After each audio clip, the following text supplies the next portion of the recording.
നിങ്ങളുടെ ഫേവറേറ്റ് സീരിയലുകൾ ടിവിയിൽ വരുന്നതിന് മുൻപേ സൺ നെക്സ്റ്റ് ആപ്പിൽ കാണാം. ഇനി എല്ലാവർക്കും മുൻപേ കാണൂ. ഇപ്പോൾ തന്നെ സൺ നെക്സ്റ്റ് ആപ്പ് ഡൗൺലോഡ് ചെയ്ത് സബ്സ്ക്രൈബ് ചെയ്യൂ. ഈ അപമാനം നിനക്കുള്ളതല്ല മോനെ. അവൻ അപമാനിച്ചത് നിന്നെയല്ല, അവന് ജന്മം കൊടുത്ത എന്നെ തന്നെയാ. ഒരു കാര്യം ഞാൻ തീർത്തു പറയാം, ഇനി അങ്ങനെ ഒരു സന്തതി ഈ പാർവതിക്കില്ല. അവനെ എനിക്കിനി വേണ്ട. അവൻ ഈ വീട്ടിലെ ആരുമല്ല. ഈ കുടുംബത്തിലെ മൂത്ത സന്തതിയെ അപമാനിക്കുന്ന ഒരാൾക്കും ഇവിടെ ഒരിടമില്ല. ഇല്ലെന്ന് പറഞ്ഞേ ഇല്ല. പുകഞ്ഞ കൊള്ളി പുറത്ത്. നോക്കു മോനെ, ഇനി അവനെ ഞാൻ ഈ വീട്ടിൽ കയറ്റില്ല. അങ്ങനെ ഒരുത്തൻ എന്റെ വയറ്റിൽ പിറന്നിട്ടില്ല. അവനെ എവിടെയോ പോയി നശിക്കട്ടെ. അങ്ങനെ ഒരുത്തനെ നീ കളിക്കൂട്ടുകാരനെ പോലെ കൊണ്ടു നടന്നിട്ടില്ല. അവന്റെ ഇഷ്ടങ്ങൾക്കനുസരിച്ച് നീ വളർത്തിയെടുത്തിട്ടുമില്ല. മറന്നു കളഞ്ഞേക്ക് അവനെ, എല്ലാം മറന്നേക്ക്.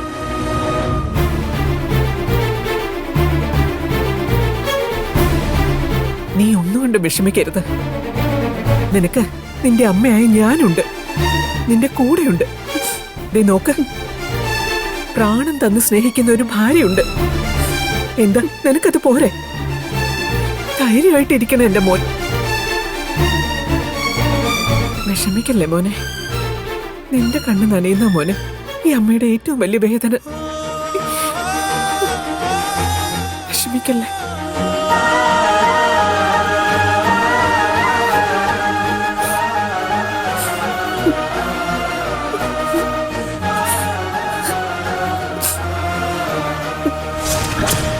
മറ്റുള്ളവരെ ദ്രോഹിച്ച് അത് കണ്ട് ആനന്ദിക്കുന്ന ആ ദുഷ്ടന്റെ സ്വഭാവം ഇപ്പോഴും അതുപോലെ തന്നെ ഉണ്ടല്ലേ.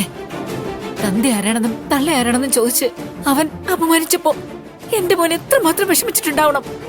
എനിക്ക് തന്ന വാക്ക് പാലിക്കാൻ വേണ്ടി മാത്രമല്ലേ അവൻ ആ പൊതുവേദിയിൽ വെച്ച് എന്റെ പേര് വിളിച്ച് പറയാത്തത്.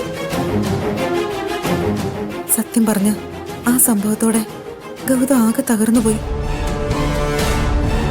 എങ്ങനെ ആശ്വസിപ്പിക്കണമെന്ന് പോലും എനിക്കറിയാതെ ആയിപ്പോയി ആന്റി.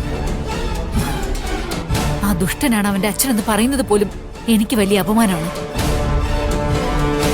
അതുകൊണ്ട് തന്നെയാ അയാളാണ് അച്ഛൻ എന്ന വിവരം ഞാൻ ഗൗതമിനോട് പറയാഞ്ഞത്. സിക്കാണ് മറുപടി വേണ്ടത് അല്ലേ? ഗൗതമിന്റെ അച്ഛൻ ആരാണെന്ന് അയാൾക്ക് അറിഞ്ഞേ പറ്റൂ അല്ലേ? എങ്കിൽ പിന്നെ ഒരു കാര്യം ചെയ്യാം, സിക്കുള്ള മറുപടി ഞാൻ കൊടുത്തോളാം. ആന്റി എന്താ ചെയ്യാൻ പോകുന്നത്? ഈ പ്രശ്നത്തിന് ഒറ്റ പരിഹാരമേ ഉള്ളൂ മോളെ. സി ചോദിക്കുന്ന ചോദ്യത്തിന്റെ ഉത്തരം CK ചന്ദ്രബോസ് എന്നാ. ആ ഉത്തരം അങ്ങ് അവസാനിപ്പിച്ച പിന്നെ ചോദ്യമില്ലല്ലോ. ആ വൃത്തികെട്ടവനെ ഞാനങ്ങ് കൊല്ലും. അത് തന്നെയാ നടക്കാൻ പോകുന്നത്. എന്തൊക്കെയാ ആന്റി ഈ പറയുന്നത്? പിന്നല്ലാതെ, എന്റെ മോൻ ജീവനോടെ ഇരിക്കണമെങ്കിൽ അവന്റെ അച്ഛന്റെ ജീവൻ എടുക്കണം. അവന് ശാപമായി മാറിയ അവന്റെ അച്ഛനെ കൊല്ലാൻ എനിക്ക് കഴിയില്ലെങ്കിൽ ഞാൻ പിന്നെ എന്തിനാ മോളെ ഗൗതമിന്റെ അമ്മയാന്ന് പറഞ്ഞ് ജീവിക്കുന്നത്? വെറുതെ ഓരോന്ന് പറയില്ല ആന്റി. ആന്റി ഇപ്പൊ ഒന്നിനും ഇറങ്ങണ്ട. അയാൾ എന്താന്ന് വെച്ചാ പറഞ്ഞോണ്ട് നടക്കട്ടെ. ഇതങ്ങനെ വിടാൻ പറ്റില്ല മോളെ. ഇപ്പൊ ഒരു സത്യം കൂടി എനിക്ക് മനസ്സിലായി. ഗൗതമിനെ ഇത്രയധികം അപമാനിക്കുന്ന അയാള് ഗൗതം സ്വന്തം മകനാണെന്നും കൂടി അറിഞ്ഞ അടങ്ങിയിരിക്കുമെന്ന് തോന്നുന്നുണ്ടോ?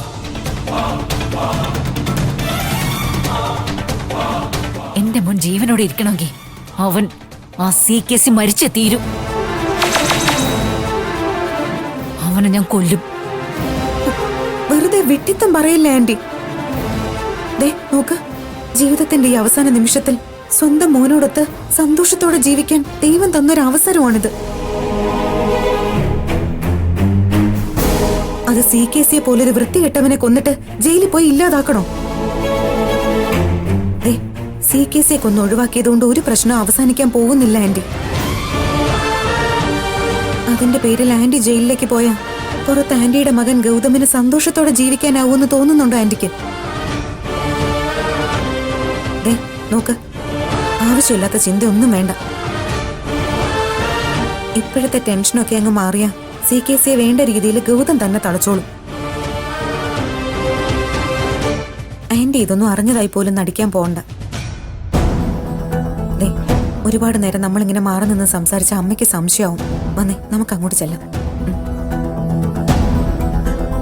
നീ എത്രയൊക്കെ സമാധാനിപ്പിച്ചാലും ഞാൻ പിന്മാറില്ല നിധി.